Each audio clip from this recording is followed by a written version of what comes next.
Hello Sparkitans, welcome back to Spark. అందరూ bedtime story కోసం సిద్ధంగా ఉన్నారా? అయితే ఈరోజు మీకు curious kid and a clever monkey అనే స్టోరీ చెబుతాను. Let's go.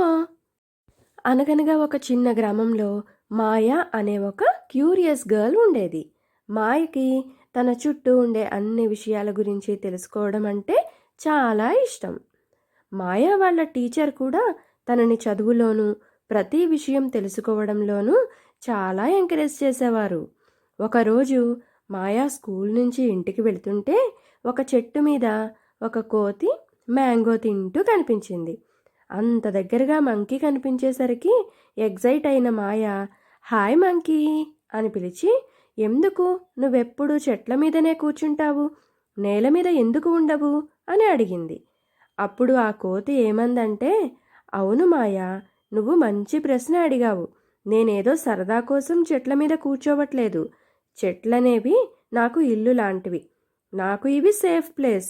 నేల మీద ఉండే డేంజర్స్ నుంచి తప్పించుకోవడానికే నేను చెట్లు ఎక్కుతాను. అంతేకాకుండా నాకు చెట్ల మీద ఆహారం కూడా సులువుగా దొరుకుతుంది అని చెప్పింది.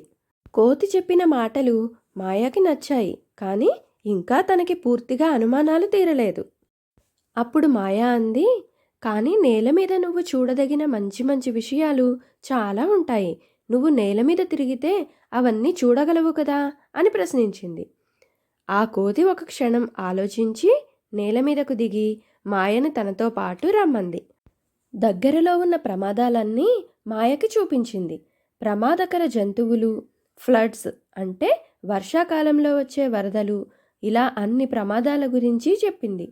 అదే చెట్టు మీద ఉంటే దూరంగా ఉండగానే ప్రమాదాలు నాకు కనిపిస్తాయి. నేను సేఫ్గా ఉంటూనే అన్నీ క్లియర్గా చూడగలుగుతాను అని చెప్పింది.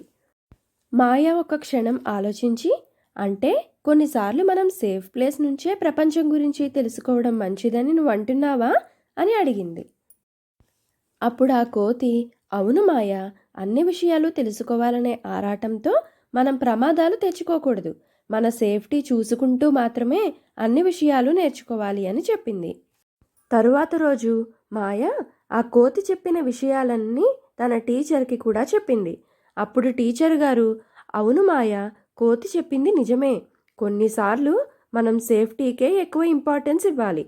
అప్పుడే అన్ని విషయాలు ప్రమాదాల బారిన పడకుండా తెలుసుకోగలం. మోరల్ ఆఫ్ ద స్టోరీ ఏంటంటే, ఎక్స్ప్లోరేషన్కి సేఫ్టీకి మధ్య రైట్ బ్యాలెన్స్ ఉండేలాగా ప్లాన్ చేసుకోవాలి. రోడ్డు మీద పరిగెత్తడం లాంటి ప్రమాదకరమైన పనులు చేయకూడదు. పిల్లలు, కథ నచ్చిందా? ఇలాంటి మంచి కథల కోసం సబ్స్క్రైబ్ బటన్ క్లిక్ చేయండి. Good night.